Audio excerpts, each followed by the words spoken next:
ಸಜ್ಜನ ಬಂಧುಗಳೇ, ನೊಂದ ಮನಸ್ಸಿಗೆ ಸಂಜೀವಿನಿಯಾಗಿರುವ ಈ ಧ್ವನಿಗೆ ನಿಮ್ಮದೊಂದು ಲೈಕ್. ಆತ್ಮೀಯ ಬಂಧುಗಳೇ,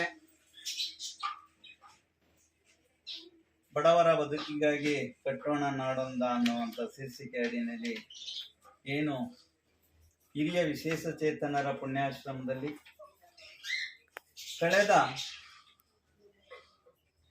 ಫೆಬ್ರವರಿ ತಿಂಗಳಿಂದ 2024ರಲ್ಲಿ ಈಕೆ ಬಂದು ರಾಜರಾಜೇಶ್ವರಿ ಆರ್ಚ್ ಮುಂಭಾಗ ಕೂತಿದ್ದಾಗ ಬ್ಯಾಟರಾಯನಪುರ ಪೊಲೀಸ್ ಠಾಣಾ ಸಿಬ್ಬಂದಿಗಳು ಇವರ ವಿಳಾಸ ಪತ್ತೆಯಾಗದ ಒಂದೇ ಒಂದು ಕಾರಣಕ್ಕಾಗಿ ಕರ್ಕೊಂಬಂದು ನಮ್ಮ ಆಶ್ರಮದಲ್ಲಿ ಬಿಟ್ಟಿರ್ತಾರೆ.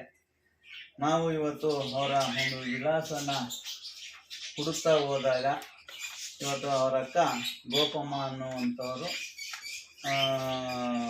ಮಂಡ್ಯ ಜಿಲ್ಲೆ ಮಳವಳ್ಳಿ ತಾಲೂಕಮ್ಮ, ಅದು ಮಳವಳ್ಳಿ ತಾಲೂಕು ಎಂತ ಬೆಂಟರವಾಡಿ ಅನ್ನುವಂಥ ಒಂದು ವಿಲೇಜಲ್ಲಿ ಇರ್ತಾರೆ.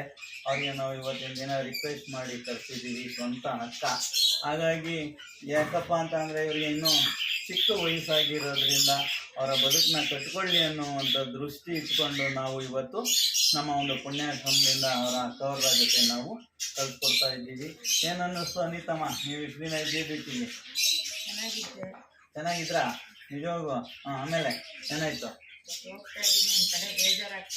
ಯಾಕೆ? ಎಲ್ಲಾರನ್ನೂ ಬಿಟ್ಟು ಹೋಗ್ತಾ ಇದೀನಿ ಅಂತ ಇಷ್ಟು ದಿನ ಅಕ್ಕ ತಂಗಿ ಅಣ್ಣ ತಮ್ಮನ ಥರ ಇತ್ತು.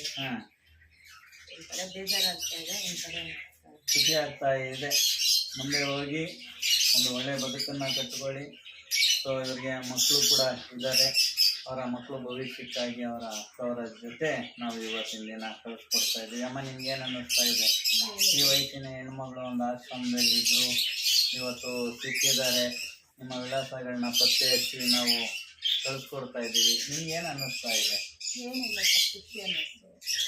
ಏನೋ ಮುಂದಕ್ಕೆ ಇಂಥ ಇದನ್ನು ನಡ್ಸ್ಕೊಂಡಿದ್ದೀನಿ. Thank you.